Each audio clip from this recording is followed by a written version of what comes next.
Assalamualaikum warahmatullahi wabarakatuh. Alhamdulillah rabbil alamin. Assalatu wassalamu ala asyrafil anbiya wal mursalin wa ala alihi washabbi ajmain, amma ba'du. Puji syukur marilah kita serahkan kehadirat Allah Subhanahu wa taala yang telah melimpahkan rahmat dan nikmatnya kepada kita semua.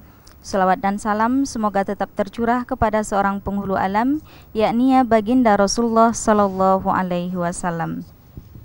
Apa kabar pemirsa? Senang sekali berjumpa dengan Anda di sore hari yang berbahagia ini dalam acara Penyejuk Kalbu. Bersama kami di studio telah hadir narasumber kita, yaitu Dr. Haji Masyhuri Umar MA, dan di sini juga telah hadir rekan kami Fitria Mufidah yang akan melantunkan ayat suci Al-Quran, serta rekan kami Sri Wahyuniarti yang akan membacakan sari tilawahnya. Dan di studio juga telah hadir yaitu Nasid Visigema yang akan mengisi acara kita pada sore hari ini. Baik pemirsa TVRI Riau Kepri dimanapun Anda berada, sebelum kita memasuki acara Penyejuk Kalbu ini lebih dalam, mari kita simak dan dengarkan bacaan dan lantunan ayat suci Al-Quran yang akan dibawakan oleh rekan kami Fitria Mufidah. Kepada saudari Fitria Mufidah kami persilahkan.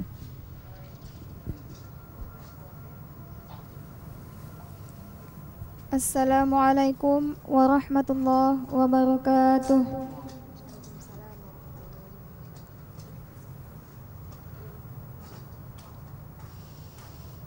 A'udzu billahi minasy syaithanir rajim.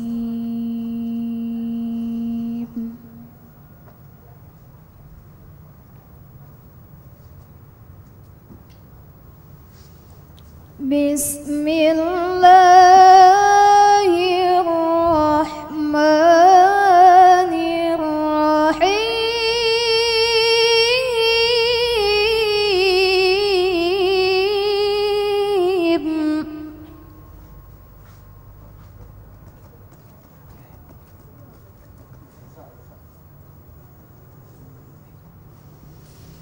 Ya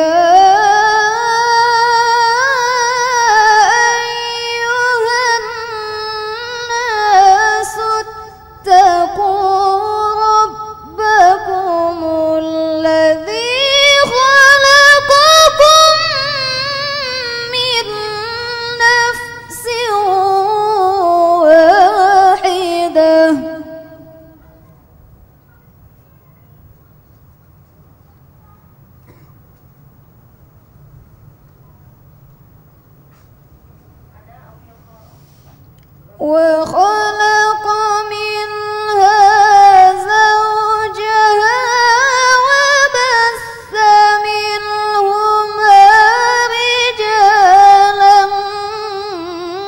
كثيرا ونساء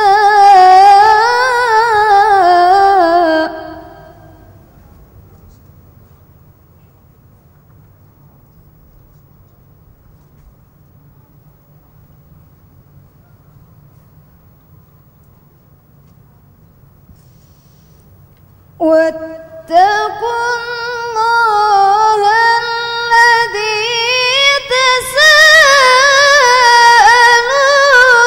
به والأرحام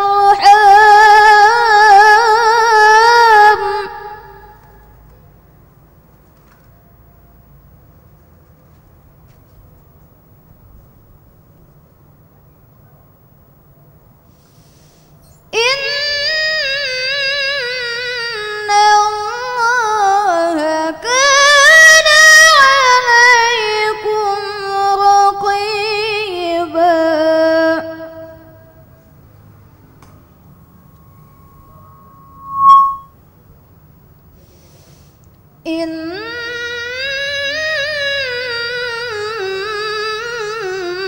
الله كان عليكم رقيبا.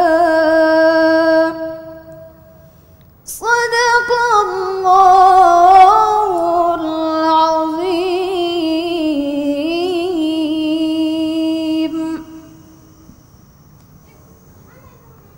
Aku berlindung kepada Allah dari godaan syaitan yang terkutuk. Dengan menyebut nama Allah yang Maha Pengasih lagi Maha Penyayang. Wahai manusia, bertakwalah kepada Tuhanmu yang telah menciptakan kamu dari diri yang satu, Adam, dan dari dirinya dan dari keduanya Allah memperkembangbiakkan laki-laki dan perempuan yang banyak.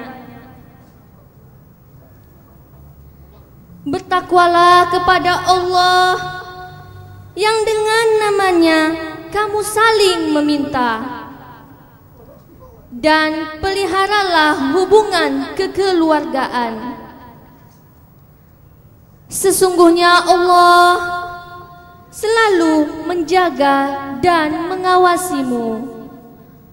Maha benar Allah yang Maha Agung dengan segala firman-Nya. Pemirsa TVRI Riau Kepri dimanapun Anda berada, telah kita dengarkan lantunan ayat suci Al-Quran serta pembacaan sari tilawah yang telah disampaikan oleh rekan kami Fitria Mufidah dan Dewi Sri Wahyuniarti. Selanjutnya bersama kami di studio telah hadir narasumber kita, yaitu Dr. Haji Mashuri Umar MA. Sejenak mari kita sapa narasumber kita. Assalamualaikum Ustadz. Waalaikumsalam. Bagaimana kabar Ustadz di sore hari ini? Alhamdulillah, sehat walafiat. Baik, pemirsa TVRI Riau Kepri dimanapun Anda berada, sebelum kita memasuki acara penyejuk kalbu ini, mari kita dengarkan sejenak penuturan dari narasumber kita. Kepada Ustadz, kami persilakan. Baik, terima kasih pada pembawa acara. Alhamdulillahirrabbilalamin, wassalatu wassalamu ala ashrafil anbiya'i wal mursalin wa ala alihi wa ashabihi ajma'in, amma ba'd. Para pemirsa TVRI Riau Kepri dimanapun Anda berada, para pembawa acara, baca Al-Quran dan juga sari tilawahnya, dan juga dari rekan-rekan tim nasyid yang telah hadir di studio bersama kita di sini. Kita berdoa kepada Allah Subhanahu wa Ta'ala, mudah-mudahan di waktu yang sangat berbahagia dan mulia ini kita masih diberikan nikmat iman, nikmat Islam, dan nikmat sehat wal afiat. Mudah-mudahan dengan kita bersyukur kepada Allah Subhanahu wa Ta'ala, semua nikmat tersebut Allah kekalkan pada diri kita, keluarga kita sampai ke akhir hayat kita hendaknya. Amin ya rabbal alamin. Kemudian kita bersolawat kepada Nabi besar kita Muhammad sallallahu alaihi wasallam. Mudah-mudahan dengan kita bersolawat kepada beliau di dunia, mengharapkan syafaah beliau atau pertolongan beliau di hari akhirat kelak. Amin ya rabbal alamin. Para pemirsa yang dirahmati Allah, pada kesempatan kali ini mungkin tema kita yang akan kita bahas, kaji dan kupas pada kesempatan yang berbahagia ini, yaitu tentang peran wanita dalam Islam. Sesuai dengan apa yang tadi telah disampaikan atau dibacakan oleh qari'ah tadi, ayat pertama dari surah An-Nisa, di mana Allah Subhanahu wa Ta'ala berfirman, A'udzubillahi minasyaitonirrajim, Bismillahirrahmanirrahim, Ya ayuhan nasu u'budu rabbakumul ladzi khalaqakum min nafsin wahidah wa khalaqa minha zawjaha wa batha minhuma rijalan katsiran wa nisaa.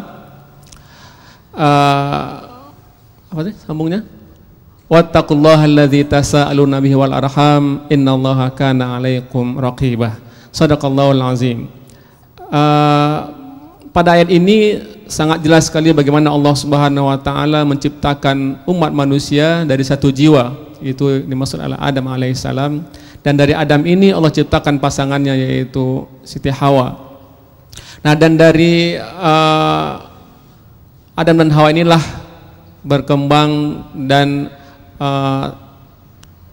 terlahir umat manusia, sehingga kita memahami bahwasanya kita semua dari satu jiwa, yaitu Adam dan Hawa, dan bukan seperti apa yang digambarkan oleh ilmuwan ataupun para pendapat yang mengatakan manusia itu berasal atau berevolusi dari kera. Nauzubillah min zalik.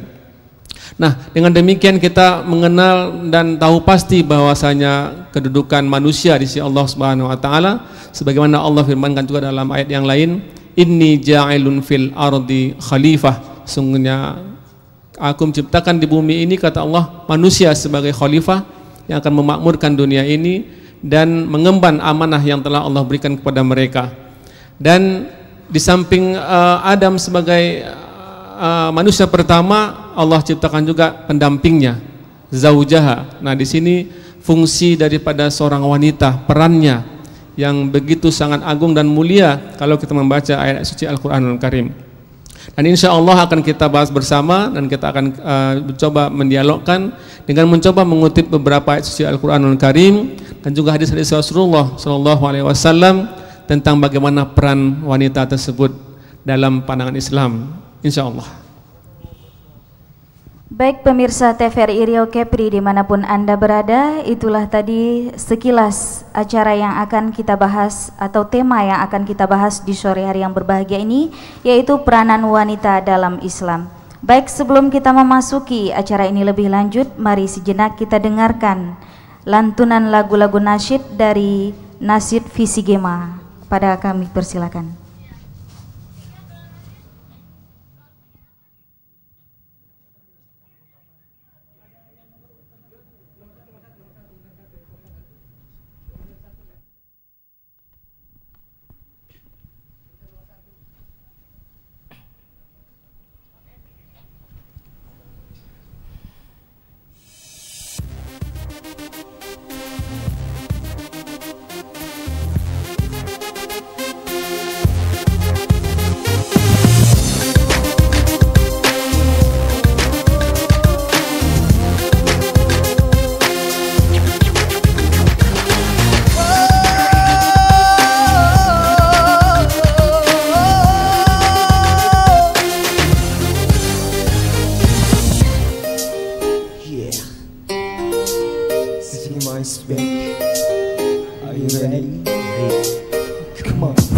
Seandainya waktu dapat kembali, ingin ku mengulang cerita sekali lagi, awali putihnya lembaran hidup ini, tanpa menodainya dengan warna-warni duniawi.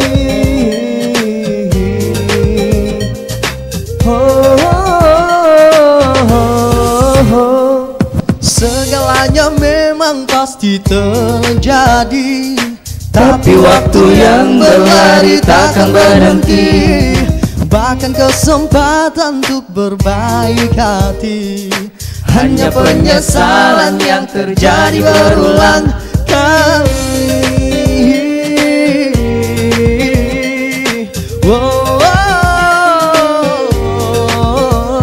Inilah perbuatan buruk dengan yang baik, niscaya pahala akan menghapus dosa, dan berserah dirilah hanya kepada Allah. Sesungguhnya pintu maaf Allah semesta alam.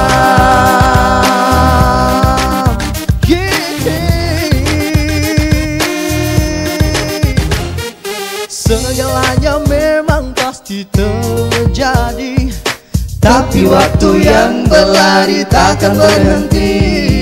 Bahkan kesempatan untuk berbaik hati, hanya penyesalan yang terjadi berulang kali.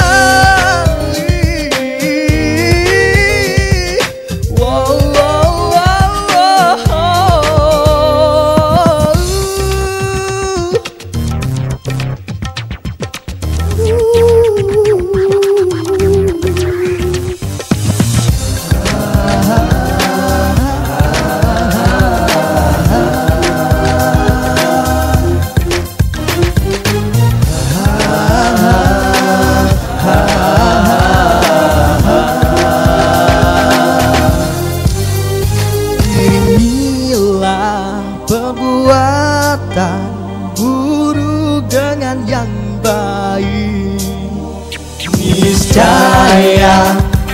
pahala akan menghapus dosa, dan berserah dirilah hanya kepada Allah. Sesungguhnya pintu maaf Allah semesta alam. Iringilah perbuatan buruk dengan yang baik, niscaya pahala akan menghapus dosa, dan berserah dirilah hanya kepada Allah. Sesungguhnya Allah semesta alam.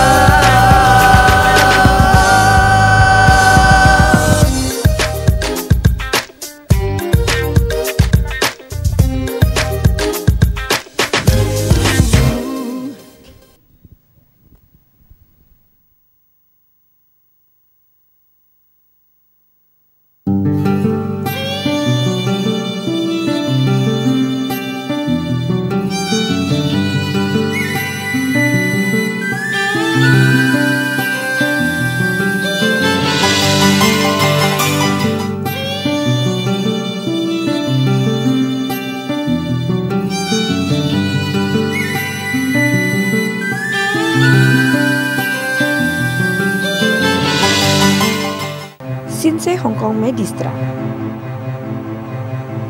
Shinsei Hong Kong ada untuk mengobati berbagai macam penyakit kronis Anda.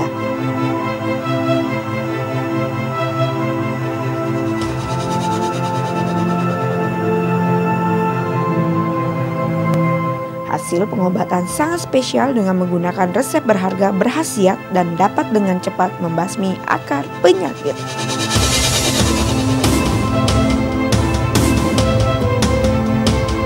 Mengapa memilih berobat ke Shinsei Hong Kong?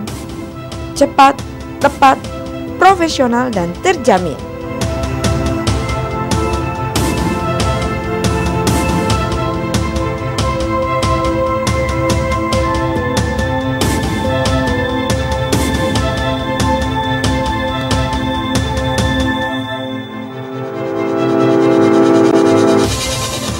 Ahli dalam mengobati berbagai macam penyakit seperti penyakit kanker, penyakit rinitis atau radang hidung, asma, penyakit ginjal, impotensi dan ejakulasi dini, penyakit prostat, penyakit infertilitas laki-laki dan perempuan, kelumpuhan, penyakit jantung, rematik, wasir, diabetes, dan penyakit yang susah diobati lainnya.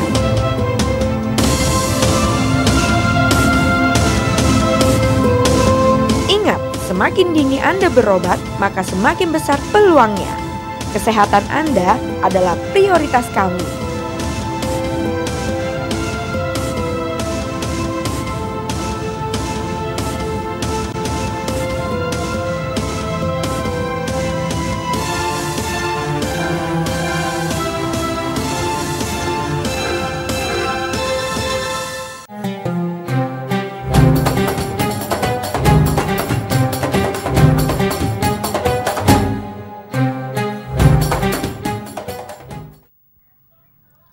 Pemirsa TVRI Riau Kepri dimanapun Anda berada, tibalah masanya kita akan memasuki dialog kita pada sore hari yang berbahagia ini.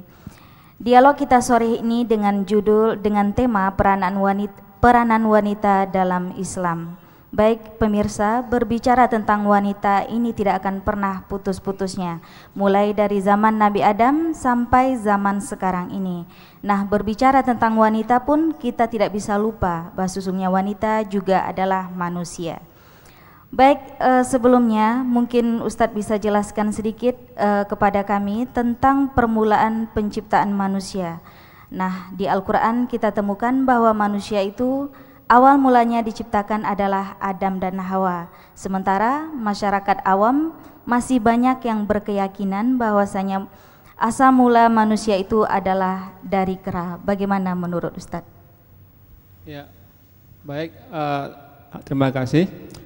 Tadi di awal juga telah kita terangkan bagaimana dalam surah yang Allah beri nama sendiri dengan surah An-Nisa, maka kita tidak mengenal atau tidak mengetahui ada namanya surah Ar-Rijal ya, surah laki-laki tidak ada.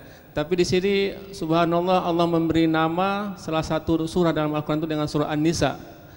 Bermakna di sini begitu tinggi derajat, harkat dan martabat seorang wanita, maka Allah khususkan sendiri salah satu nama dari nama surat dalam Al-Quran dengan surah An-Nisa, yaitu tentang wanita.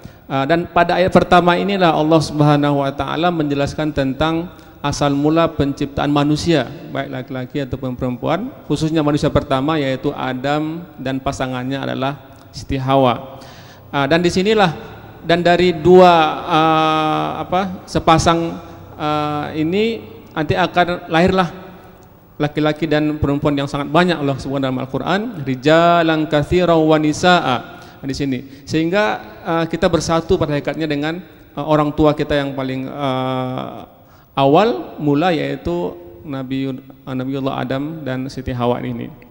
Dengan demikian dengan sendirinya seluruh pendapat, pandangan yang lain dari ini tidak bisa diterima dalam kajian akidah ataupun keimanan kita kepada Allah Subhanahu wa taala tentang asal muasal kita ini. Nah, dengan demikianlah kita mencoba sedikit mengenal siapa Nabi Adam alaihissalam, kemudian Siti Hawa dan juga anak cucu yang sampai ke kita sekarang ini dan juga sampai ke hari akhirat nanti. Tadi kita disebutkan bahwasanya berbicara tentang wanita ini tidak akan habis-habisnya, ya. Karena memang kita dekat dengan yang namanya wanita, apakah itu ibu kita atau adik perempuan kita, kakak perempuan kita, guru kita, ya kan, dosen kita atau mahasiswi, semuanya juga tidak akan habis-habisnya berbicara tentang wanita ini. Artinya semua kadang orang yang dekat dengan kita, bahkan kita pun lahir dari rahim ibu kita. Jadi tidak mungkin kita akan lepas membahas tentang yang namanya wanita ini. Nah, sekarang bagaimana Islam memberikan pandangan tentang sosok wanita ini? Apakah dia itu ibu kita, apakah dia itu istri kita, anak perempuan kita, adik perempuan kita, kakak perempuan kita dan seterusnya yang ada hubungannya kaitannya dengan wanita ini. Saya kira seperti itu untuk pendahuluan dari makhluk Allah yang disebut dengan wanita ini. Ya. Baik Ustadz, jadi yang pertama diciptakan itu adalah Adam, kemudian Hawa, begitu ya Ustadz ya? Iya. Nah sekarang bagaimana proses penciptaan Hawa itu sendiri Ustadz? Iya. Nah karena sering sekali kita mendengar ada perselisihan pendapat antara ulama-ulama kita tentang penciptaan Hawa itu sendiri. Mungkin Ustadz bisa jelaskan? Ya, mungkin dari berbagai riwayat yang kita baca bahwasanya kalau dari ayat ini juga diterangkan bahwasanya wa khalaqa minha zaujaha, artinya Adam itu sendiri berasal dari bagian daripada Nabi Adam itu sendiri, artinya dari jiwa yang sama. Nah, jadi Adam Allah ciptakan langsung, Allah menciptakan Adam, kemudian dari Adam itu sendiri, dari unsur yang ada pada Adam itu sendiri Allah ciptakan pasangannya. Artinya masih dari jiwa yang sama, tetap dari kalangan manusia itu sendiri, ya, artinya bukan dari benda lain atau makhluk lain dan lain sebagainya, sehingga mungkin fungsi, tugas dan kewajiban saja yang berbeda. Tapi dari segi adamiyah atau kemanusiaannya tetap sama, bukan dari makhluk yang berbeda, jenis yang berbeda atau dari alam yang berbeda, tidak. Seperti itu. Baik, selanjutnya tadi Ustadz sudah menjelaskan kepada kita bahwa hakikat penciptaan manusia itu adalah dari Adam, kemudian dari Adam diciptakan pasangan hidupnya yaitu Siti Hawa. Nah, dari pasangan inilah lahirnya manusia-manusia hingga saat ini. Nah, berbicara tentang wanita lagi, ketika kita menyaksikan pada saat ini wanita sudah bisa menikmati kehidupan yang layak, namun sebelumnya kita mesti tahu bagaimana kehidupan wanita itu sendiri, yaitu yang kita tahu kehidupan wanita pada zaman jahiliyah. Mungkin Ustadz bisa jelaskan kepada kita bagaimana kehidupan para wanita di zaman jahiliyah sebelum cahaya keimanan dan kerasulan datang kepada mereka? Iya, zaman ya, artinya zaman di mana umat manusia hidup ini ketika mereka jauh daripada kebenaran, dari al-haq, maka zaman itu disebut dengan zaman kejahiliahan. Artinya zaman jahiliyah adalah zaman di mana manusia itu jauh dari kebenaran. Ya, bukan berarti zaman jahiliyah itu orang tidak berpengetahuan, tidak berilmu, tidak berteknologi, tidak. Tetapi ketika zaman atau masa di mana manusia itu jauh dari kebenaran dari Allah Subhanahu wa taala, maka zaman itu disebut dengan zaman kejahiliahan. Meskipun pada zaman itu orang sudah berilmu pengetahuan, sudah umpama sampai ke bulan, sampai kemana-mana kan, pokoknya ketika manusia itu jauh daripada kebenaran, maka zaman itu disebut dengan zaman jahiliyah. Contohnya ketika Rasulullah SAW diutus, ketika beliau dilahirkan, masyarakat yang ada di kota Mekah, orang yang sangat dikenal dengan berpengetahuan luas, tinggi, ya, berperadaban, tetapi mereka jauh daripada kebenaran al-haq, karena mereka mempersekutukan Allah Subhanahu wa taala. Mereka menyembah patung, menyembah syair dan lain sebagainya. Maka disebut dengan zaman jahiliyah. Bukan mereka itu tidak berilmu, mereka berilmu, tapi kebenaran yang mungkin jauh daripada mereka. Nah, di antara kebenaran jauhnya mereka daripada kebenaran adalah ketika orang-orang pada masa itu menganggap, nih contohnya, merasa memiliki aib atau celah ketika mereka memiliki anak perempuan, ya kan? Mereka sangat malu kalau memiliki anak perempuan. Maka dalam sejarah kita mendengar bagaimana orang-orang pada zaman itu membunuh anak perempuan mereka. Contohnya Khalifah yang dulu Umar bin Khattab radhiyallahu anhu. Maka beliau bawa anaknya yang baru berumur 5 atau 7 tahun pergi jauh karena merasa malu, ya. Mereka, Umar bin Khattab bukan orang yang bodoh, mereka orang yang berilmu, ilmuwan, cendekiawan, tetapi karena malu, karena tidak tahu kebenaran, la ya'riful haq, tidak mengenal kebenaran, maka bawa anak perempuannya ini dan dia gali lubang dan dia bunuh hidup-hidup. Nah, ini makna diantara zaman jahiliyah ini, jauh daripada kebenaran. Nah, pada zaman ini disebut dengan zaman jahiliyah, dan pada masa ini jugalah wanita tidak memiliki harga diri, martabat dan derajat. Anak-anak mereka bunuh, yang perempuan-perempuan diperbudak, ya kan, dijual belikan. Nah, ketika Islam itu datang, maka kebodohan ini yang dihilangkan, didatangkan kebenaran, diangkat derajat dan harkat serta derajat wanita tersebut, sehingga menjadi orang-orang yang merdeka, orang-orang yang berhak memiliki atau memiliki hak seperti yang dimiliki oleh kaum laki-laki. Karena seperti itu. Baik, jadi kehidupan pada masa jahiliyah yang mana para wanita pada saat itu sungguh tidak ada harkat dan martabatnya, begitu ya Ustadz ya? Iya. Nah, ketika mereka mendengar berita kelahiran anak mereka itu perempuan, dikatakan muka mereka langsung merah padam karena malu, betul, ya Ustadz ya? Betul, ya. Nah, kemudian mereka menguburkan anak perempuan mereka. Begitulah kehidupan para wanita di masa jahiliyah.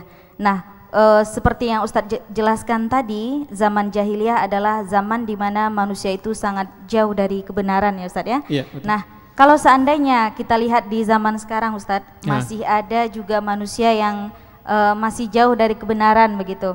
Anggaplah mereka tidak menguburkan anak mereka, tidak menguburkan anak perempuan, tetapi mereka tidak memberikan pendidikan yang layak kepada putri-putri mereka. Nah, apakah yang seperti ini juga disebut jahiliyah di abad modern mungkin, Ustaz? Iya, ini sangat menarik ya, ketika kita membandingkan zaman jahiliyah dahulu dengan kalau boleh kita mengatakan di sini saat ini adalah zaman jahiliyah abad modern ya. Karena kalau kita perhatikan, kalau kita membaca berita, melihat mendengar ataupun menyaksikan acara-acara kriminal di televisi, justru kita melihat tindakan sekarang ini lebih jahiliyah ya daripada zaman dahulu. Kalaulah dahulu orang-orang menguburkan anaknya ketika sudah lahir, ya sudah menjadi anak-anak, sekarang ini bagaimana? Nah, ini mungkin gimana? Belum lahir mereka sudah dibunuh, dan istilahnya al-ijhad atau aborsi. Nah, ini sangat luar biasa dengan berbagai macam faktor ya, sebab ada yang karena takut tidak akan mampu memberi makan, ataupun karena karena hubungan haram, hubungan zina dan lain sebagainya. Ini sudah ya bisa kita katakan ini jahiliyah abad baru ya, lebih sadis ya. Kalau dahulu sudah lahir, sudah hidup, sudah pandai bermain, sekarang ini belum lagi hidup dan detikkan nyawanya langsung dibunuh. Ini sangat luar biasa ya. Ini mungkin salah satu ciri daripada jahiliyah abad sekarang ini. Kita lihat sekarang mereka bukannya orang bodoh ya, ada yang sudah menjadi pelajar, mahasiswa, ilmu pengetahuan, sudah menjadi pengusaha dan sebagainya, tapi ketika berhadapan dengan seperti ini, nah saat jauh daripada kebenaran, daripada agama, daripada keimanan, maka yang muncul itu adalah kebodohan mereka, jahiliyah mereka itu muncul. Maka sangat relevan lah kalau kita bandingkan, bahkan lebih sadis sekarang ini ketika mereka itu jauh daripada kebenaran, seperti itu. Baik pemirsa TVRI Riau Kepri dimanapun Anda berada, sebelum kita melanjutkan acara penyejuk kalbu kita pada sore hari yang berbahagia ini, mari kita dengarkan senandung nasyid dari Visi Gema. Kepada Visi Gema kami persilakan.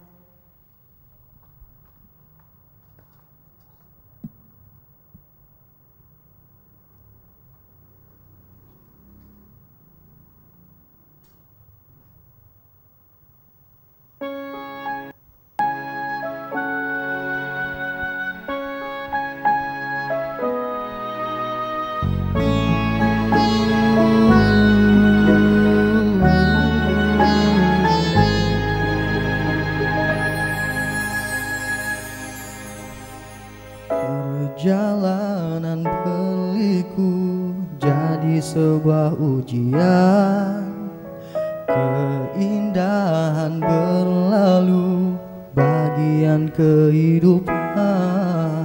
Sedih dan bahagia akan selalu dirasa, pertengkaran persahabatan akan selalu ada. Ku bersujud hanya padamu, ku berdoa hanya padamu.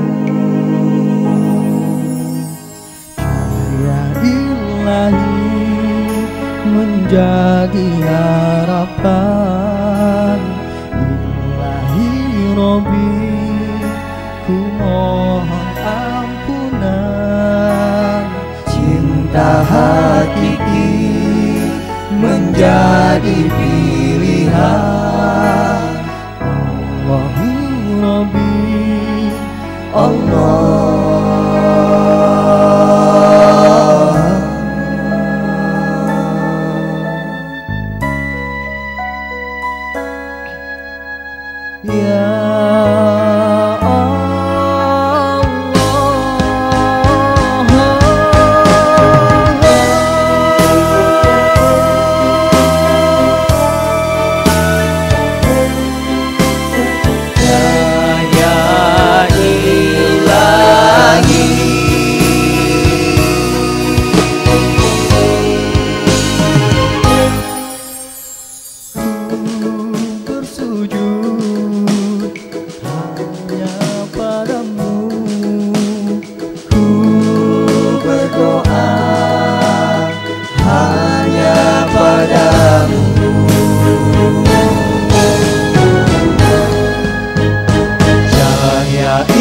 Ilahi menjadi harapan. Bila Ilahi Rabbi, ku mohon ampunan. Cinta hakiki menjadi pilihan. Allahu Rabbi, Allah. Ya Ilahi menjadi harapan. Ilahi Rabbi, ku mohon ampunan. Cinta hakiki menjadi pilihan. Allahu Rabbi, Allah.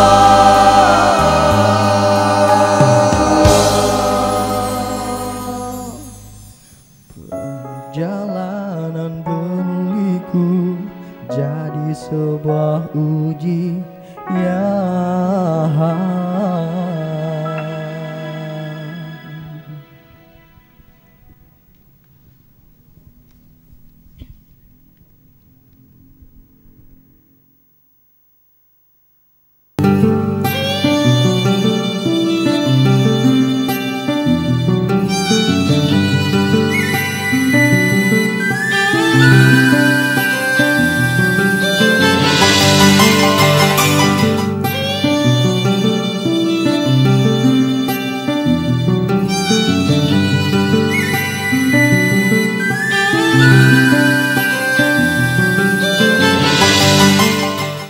Shinsei Hong Kong Medistra. Shinsei Hong Kong ada untuk mengobati berbagai macam penyakit kronis Anda.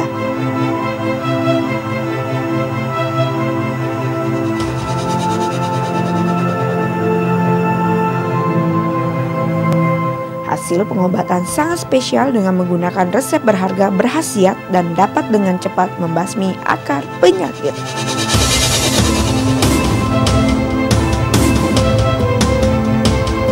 Mengapa memilih berobat ke Shinsei Hong Kong?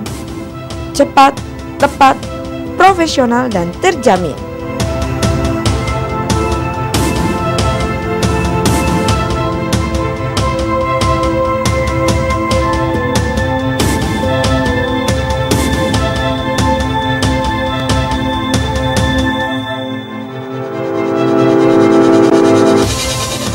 Ahli dalam mengobati berbagai macam penyakit seperti penyakit kanker, penyakit rinitis atau radang hidung, asma, penyakit ginjal, impotensi dan ejakulasi dini, penyakit prostat, penyakit infertilitas laki-laki dan perempuan, kelumpuhan, penyakit jantung, rematik, wasir, diabetes, dan penyakit yang susah diobati lainnya.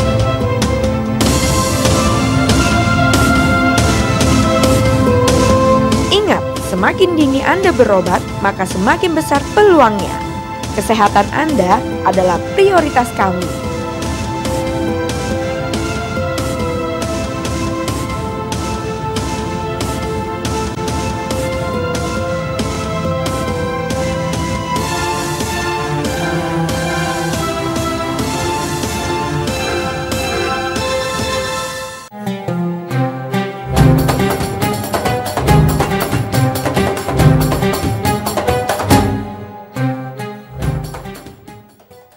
Pemirsa TVRI Riau Kepri dimanapun Anda berada, terima kasih karena Anda masih bersama kami. Tadi kita sudah dengarkan bagaimana penjelasan narasumber kita tentang keadaan wanita pada zaman jahiliyah, yang mana wanita pada zaman jahiliyah itu sangatlah rendah martabatnya. Tidak ubahnya mereka seperti barang perdagangan ya Ustadz ya, bisa diperjualbelikan. Nah tentunya pemirsa yang ada di rumah dan yang ada di studio penasaran bagaimana pula keadaan para wanita setelah masuknya Islam, yaitu setelah diutusnya Nabi besar Muhammad SAW ke permukaan bumi ini, yang mana kita tahu bahwasanya Rasulullah itu diutus adalah rahmatan lil alamin, bukan hanya bagi kaum muslimin saja, tetapi bagi seluruh makhluk yang ada di permukaan bumi ini. Nah, sekarang mari kita dengarkan penjelasan dari narasumber kita, bagaimana keadaan wanita setelah masuknya Islam di permukaan bumi ini. Kepada Ustadz kami persilakan.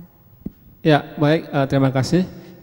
Kita akan mencoba untuk melihat bagaimana Islam mencoba untuk mengangkat derajat wanita yang memang pada zaman jahiliyah ataupun zaman sebelum Islam datang sangat tidak dihargai, bahkan kita sebut tadi menjadi barang dagangan atau sil'ah yang diperjualbelikan, diperbudak dan lain sebagainya.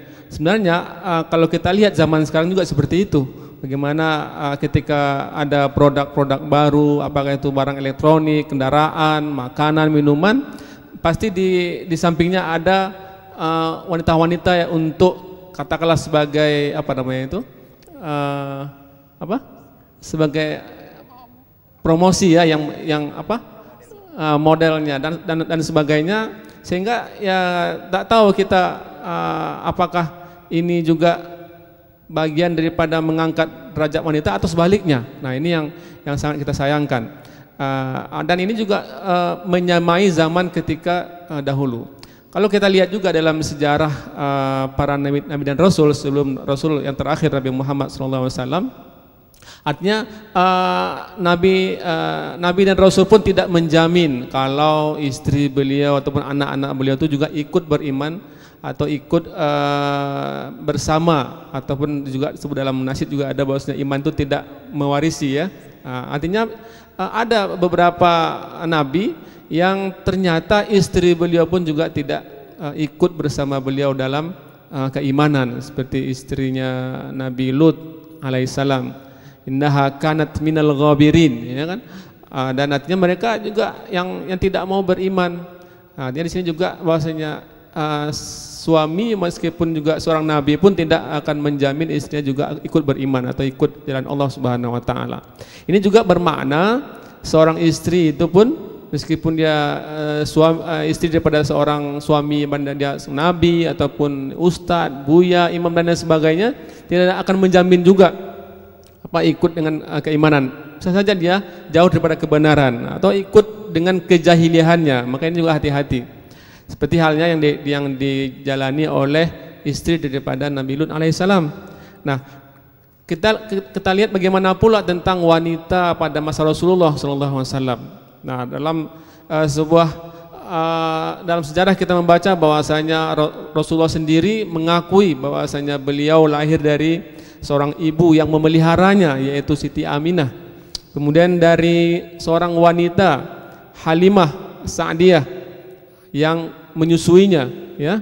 Kemudian dari Ummu Aiman yang berasal dari Habasyah, Afrika, yang mengasuh beliau.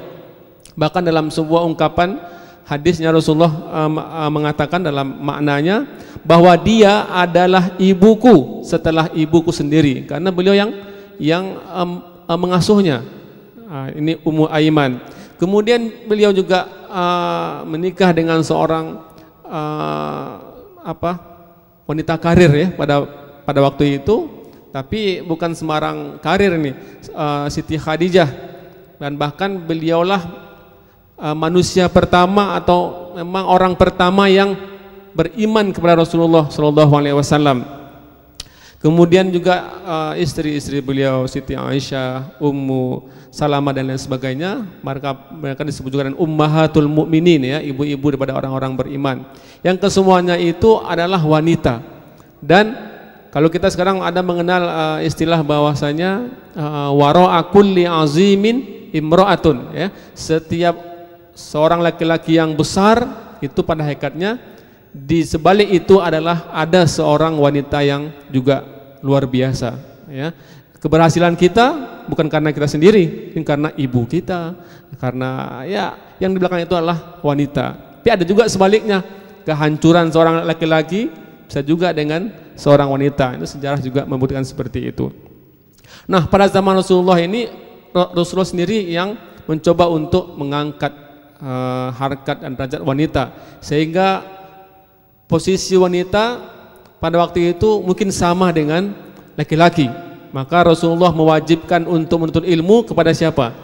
Kepada seluruhnya, laki-laki dan wanita dan atau perempuan ya. Thalabul ilmi faridatun ala kulli muslimin wa muslimatin. Ini adalah keadilan dalam hal menuntut ilmu.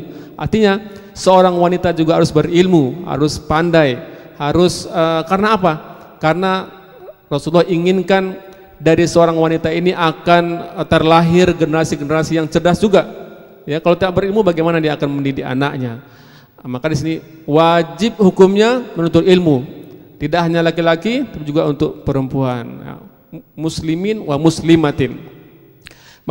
Ini banyak ayat-ayat Al-Quran atau hadis Rasulullah yang menyuruh kita untuk menuntut ilmu, dan tidak ada perbedaan antara laki-laki dan perempuan. Nah, di sini, nah pada masa inilah baru Islam, wanita itu mendapatkan kemerdekaannya dalam apa saja, dalam menuntut ilmu, dalam mendapatkan harta warisan.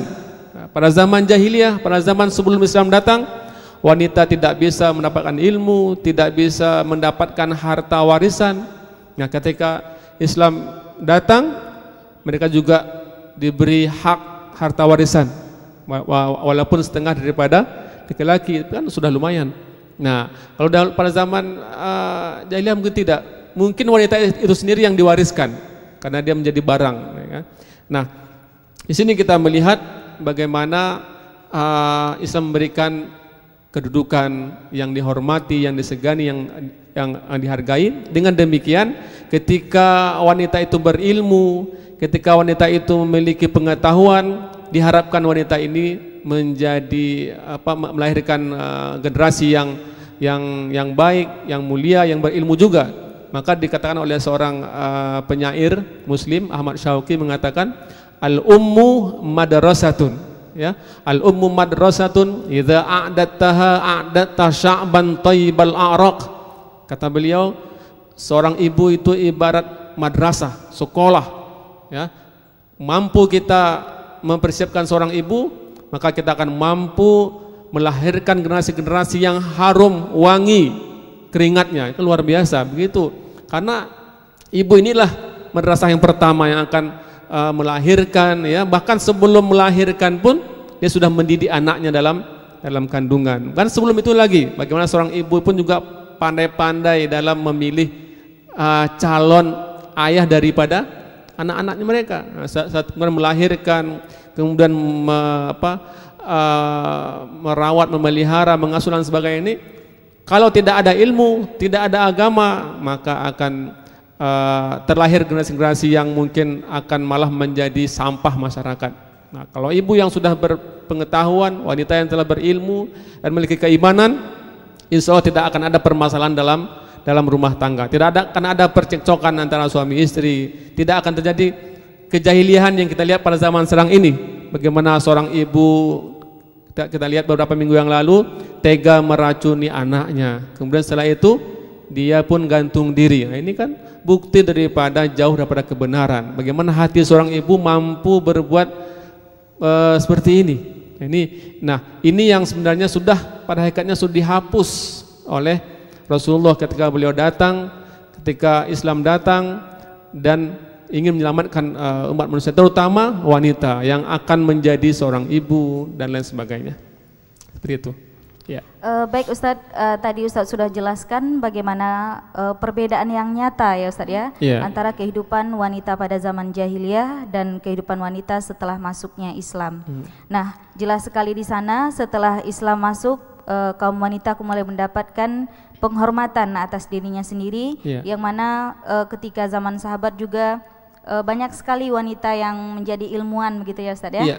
Nah, mungkin ada wanita yang menjadi dokter atau banyak sekali peran wanita yang sudah sangat bisa dimanfaatkan oleh masyarakat banyak.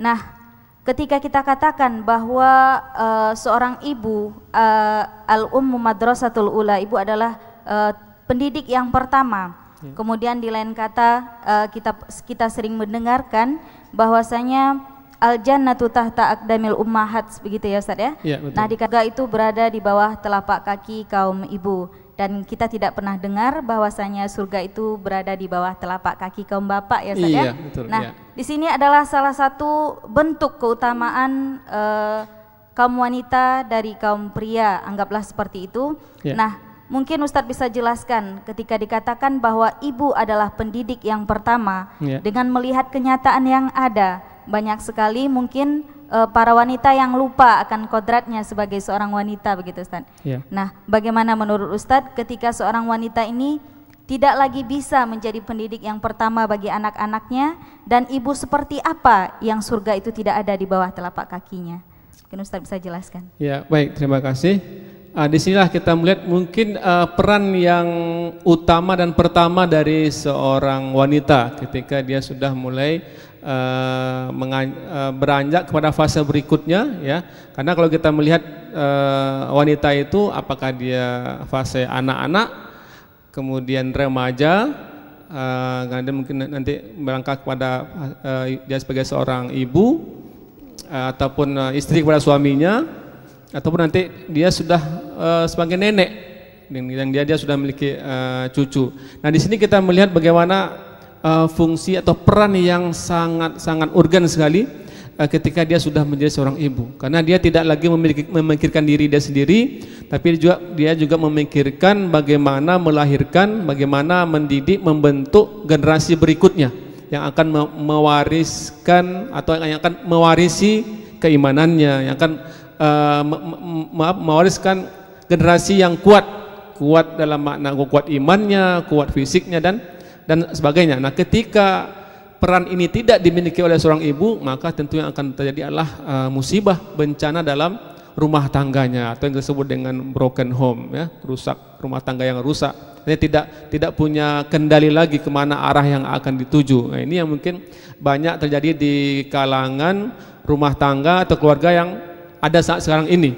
Nah, tentu jauh daripada kebenaran, jauh daripada agama, meskipun mereka dipenuhi dengan dicukupkan dengan materi yang berlimpah ruah, tapi ketika tidak mendapatkan kasih sayang, perhatian, pendidikan dari orang tua, khususnya ibu, disinilah mungkin sumber malapetaka yang akan terjadi. Nah, ini yang mesti diwaspadai, sehingga seorang wanita, seorang perempuan, seorang ibu mesti dia memahami betul akan hakikat penciptaannya itu sendiri.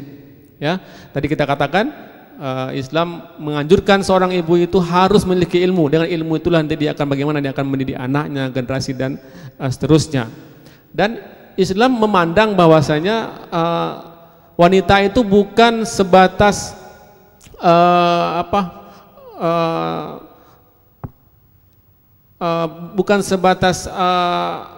apa yang sekarang kita lihat sebagai pelaris barang dagangan atau barang dagangan atau sebagai bersifat duniawi materi, tidak, tapi disebut juga sebagai mitra, ya.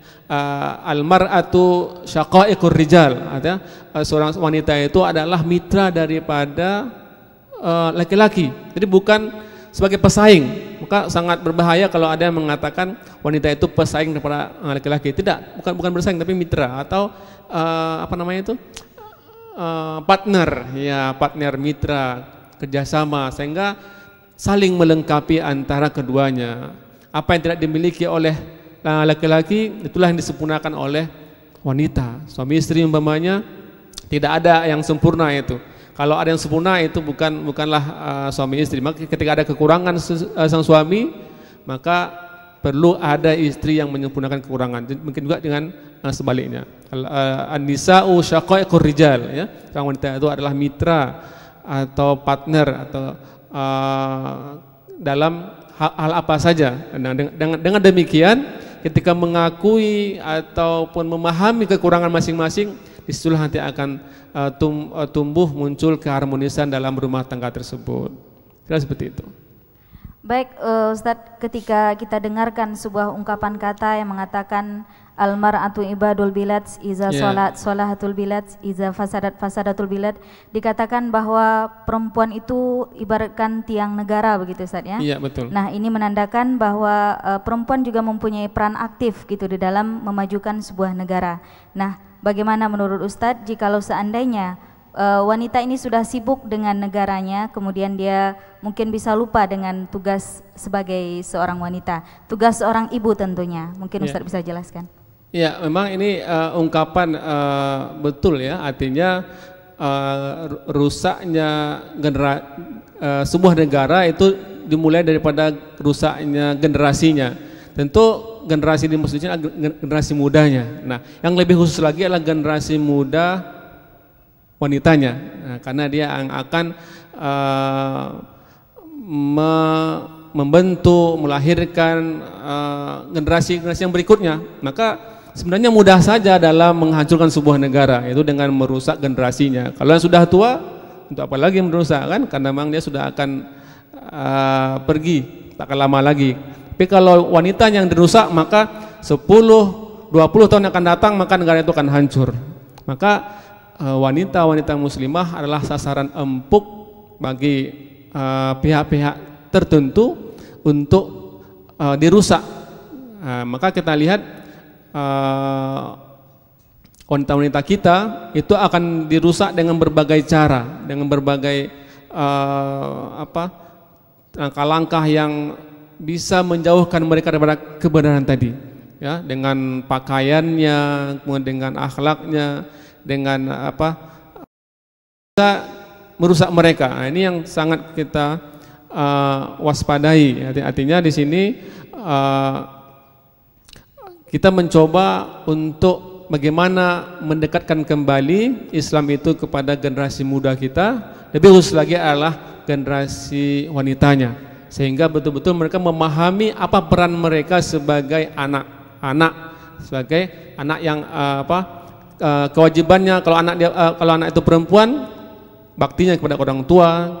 Kalau dia remaja, bagaimana sikap dia dalam bersekolah, dalam kuliah, sikap dia dengan teman-temannya, dengan kawan-kawannya. Nah, ini artinya dia mengisi hidup atau masa muda, masa remaja dengan hal-hal yang bermanfaat tentunya, dan menjauhkan diri dari hal-hal yang justru akan menjerumuskannya, akan menjauhkan dia dari misinya atau perannya yang utama, yaitu membentuk generasi muda yang cemerlang, yang baik imannya, baik akhlaknya, sehingga nanti akan terlahir dari mereka ini generasi-generasi yang baik juga tentunya. Nah, ini yang tentu kita sangat perhatikan. Ya. Saudari muslimah dimanapun Anda berada, seperti yang Ustadz katakan tadi bahwasanya generasi muda, remaja, putri itu adalah sasaran empuk bagi musuh kita, baik yang ada di dalam maupun di luar, untuk menghancurkan peradaban Islam ke depannya. Nah, jangan kemana-mana, tetaplah bersama kami di acara Penyejuk Kalbu setelah lantunan nasyid Visigema berikut ini. Kepada nasyid Visigema kami persilakan.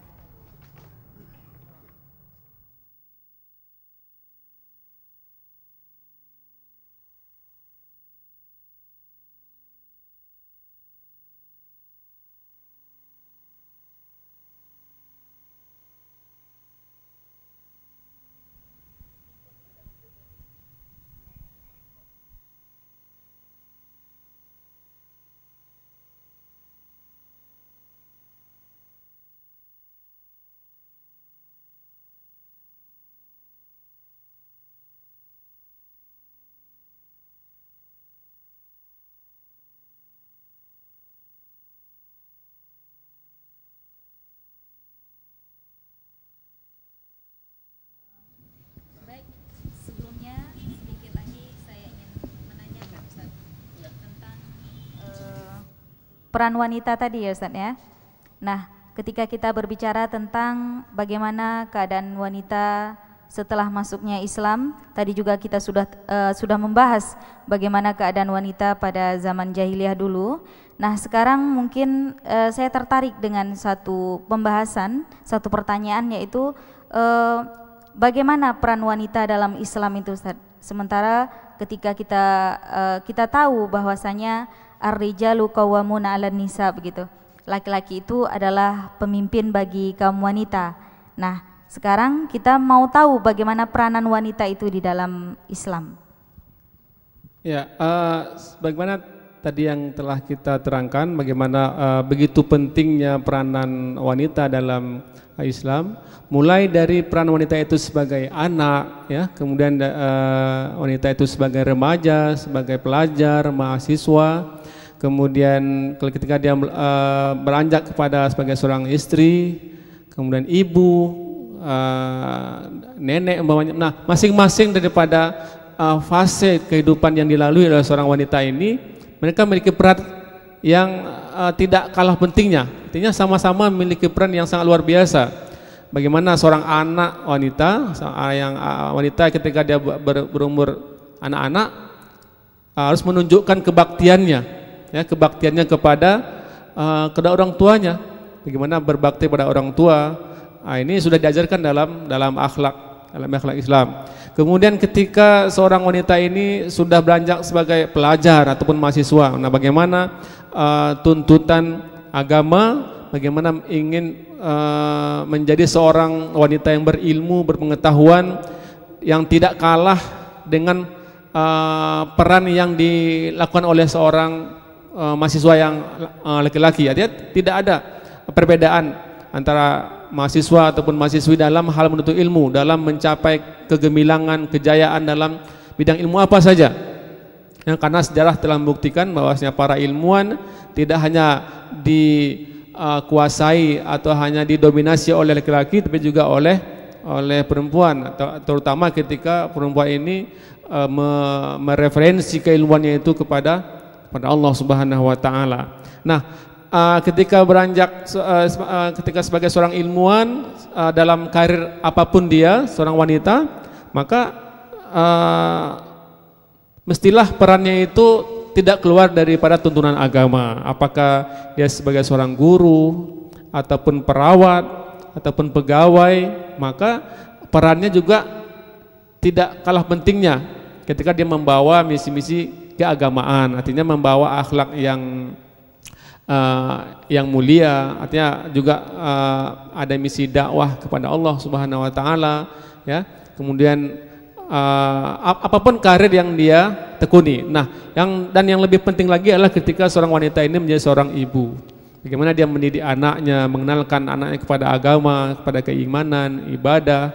Nah, kemudian juga ketika wanita ini seorang ibu, tentu dia sebagai istri, dan ini juga memiliki perannya di rumah tangga. Memang ayat mengatakan ar-rijalu qawwamuna 'alan nisa, ya kan? Seorang laki-laki itu pemimpin bagi wanita dalam hal apa, ya kan? Mungkin ini perlu pembahasan yang lebih luas lagi. Artinya bukan makna di sini adalah kekuasaan penuh bagi laki-laki, tidak.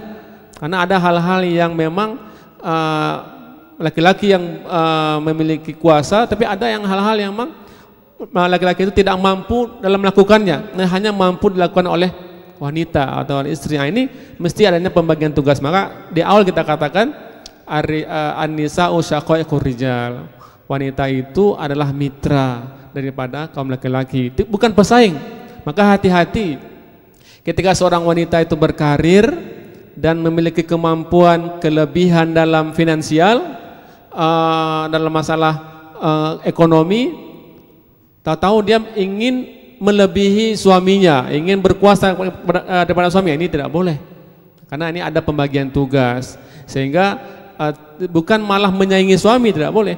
Dan ketika istri ini pun bekerja, itu pun harus tidak meninggalkan peran yang utamanya, yaitu dalam mendidik, mengasuh, memelihara anak untuk menciptakan generasi yang lebih baik ke depannya. Seperti itu. Baik Ustadz.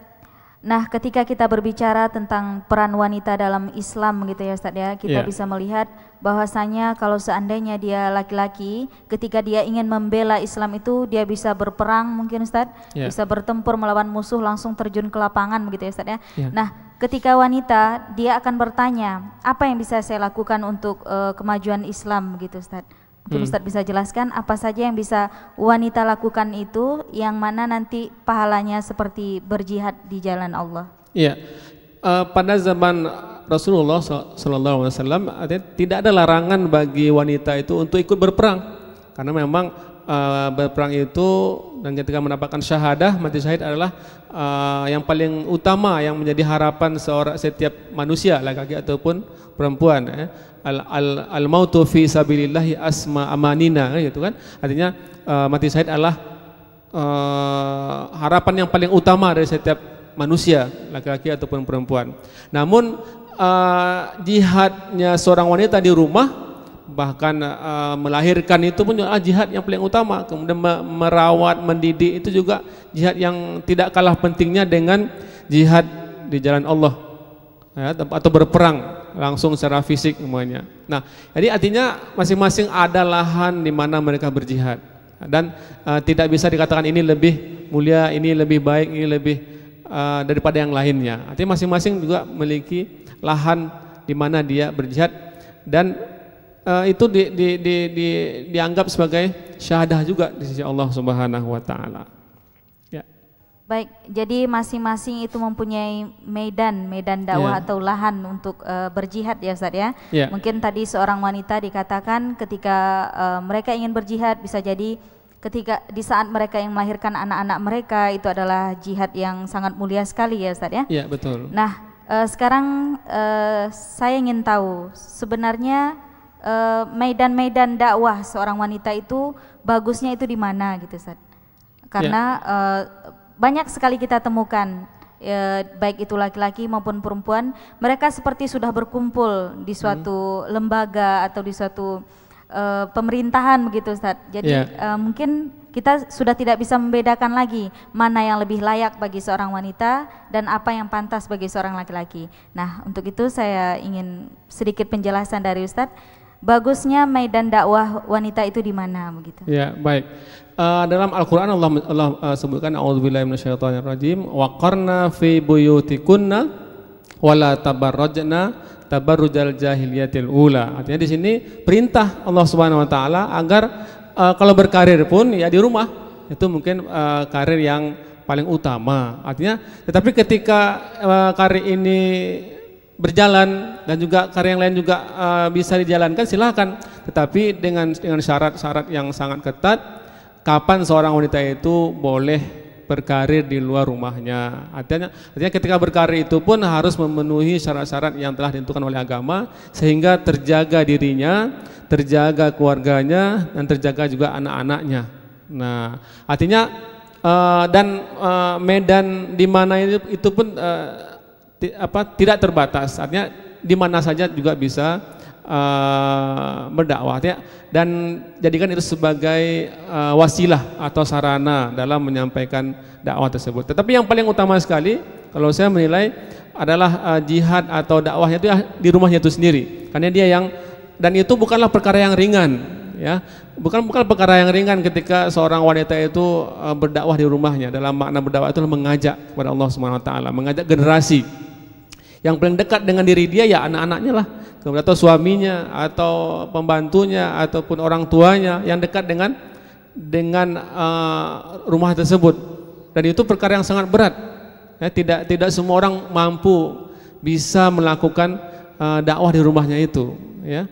Jadi bahkan banyak orang yang bekerja di luar rumah, kemudian dua-duanya bekerja, tapi tidak memperhatikan generasi yang akan meneruskan agamanya, agama orang tuanya ini.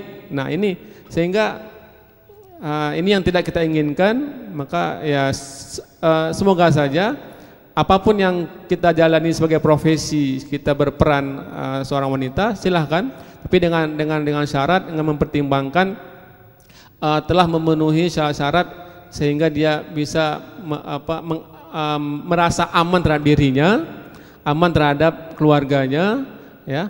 Apapun profesi dia, tadi kita katakan di awal, apakah dia sebagai seorang guru, seorang perawat khususnya kan yang diminati oleh banyak wanita, silahkan, tidak ada masalah, dan jadikan dia sebagai lahan atau medan dia juga berkhidmat kepada Allah dan juga berkhidmat kepada manusia. Silakan, tidak masalah. Tapi itu mungkin hanya untuk sementara saja. Yang paling utama itu adalah ketika dia mampu untuk membentuk melahirkan, mencetak generasi-generasi yang kuat imannya, sehingga betul-betul perannya itu sangat maksimal terhadap keluarganya dulu. Karena dalam dakwah itu qu anfusakum wa ahlikum nara. Allahu a'lam. Baik Ustadz, ketika kita berbicara tentang bagaimana seorang wanita itu berjihad ataupun dikatakan berdakwah di dalam Islam begitu ya Ustadz ya. Yeah. Banyak sekali para kaum wanita kita yang tidak mengerti tentang makna dakwah itu sendiri. Sehingga mereka mengatakan saya tidak mampu, saya tidak bisa begitu Ustadz. Nah, yang ingin saya tanyakan, apa kira-kira yang menghalangi mereka untuk tidak bisa berjihad di dalam Islam? Padahal sama-sama kita tahu bahwasanya baik itu laki-laki perempuan, mereka juga harus mempunyai keilmuan begitu kan Ustadz. Yeah. Nah sekarang mereka mengatakan saya tidak bisa dan saya tidak mampu begitu Ustadz. Kira-kira apa yang menghalangi mereka untuk seperti itu? Iya, baik, yang pertama adalah setiap kita, baik laki-laki ataupun perempuan atau wanita, memahami bahwasanya setiap kita adalah dai, kita hanya mengajak. Tentu kita harus menjadi orang yang soleh dulu. Nah, soleh di sini bermakna baik dalam makna, namun tidak boleh kita itu egois dalam makna kita baik sendiri, tapi kita harus soleh li nafsihi wa solihun li ghairihi. Kita soleh diri sendiri juga kita mampu mensolehkan orang lain. Nah, di sini makna dakwah tadi, artinya kita menjadikan amalan dakwah ini yang paling mulia, karena Allah menyebutkan dakwah adalah amalan yang paling mulia. Wa man ahsanu qaulan mimman da'a ila Allah wa amila salihan wa qala innani minal muslimin. Ini adalah amalan yang paling mulia, berdakwah kepada Allah. Nah, ini artinya pada diri kita, dan yang lebih dekat dari adalah keluarga kita tadi. Kemudian juga kepada orang lain, sehingga mampu setiap kita berperan, masing-masing punya perannya, laki-laki dan juga perempuan, suami ataupun istri, terutama yang paling penting itu adalah peran seorang wanita, karena tema kita pada kali ini. Allahu a'lam. Baik Ustadz, pemirsa TVRI Riau Kepri dimanapun Anda berada, demikian tadi acara penyejuk kalbu kita. Mudah-mudahan apa-apa yang telah kita dengar, apa yang kita baca dan apa yang kita lihat bisa mendatangkan manfaat baik di dunia maupun di akhirat. Sebelumnya kami ucapkan terima kasih banyak kepada Dr. Haji Masuri Umar MA selaku pengisi acara kita pada sore hari yang berbahagia ini. Baik, sebelum acara ini kita tutup, saya Karneni Ruslan mengucapkan terima kasih yang sebesar-besarnya. Kita tutup acara ini dengan membaca doa kafaratul majelis. Subhanaka Allahumma wa bihamdika asyhadu an la ilaha illa anta astaghfiruka wa atubu ilaih. Assalamualaikum warahmatullahi wabarakatuh.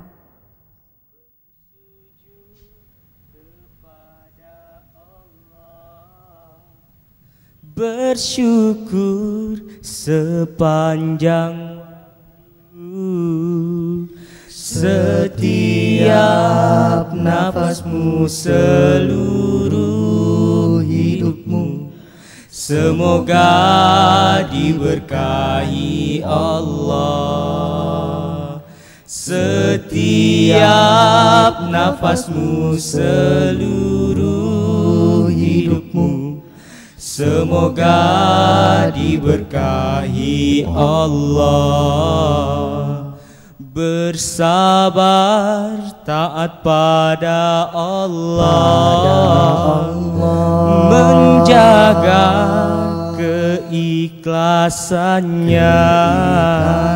Semoga dirimu, semoga langkahmu diiringi oleh rahmatnya. Setiap nafasmu, seluruh hidupmu, semoga diberkahi Allah.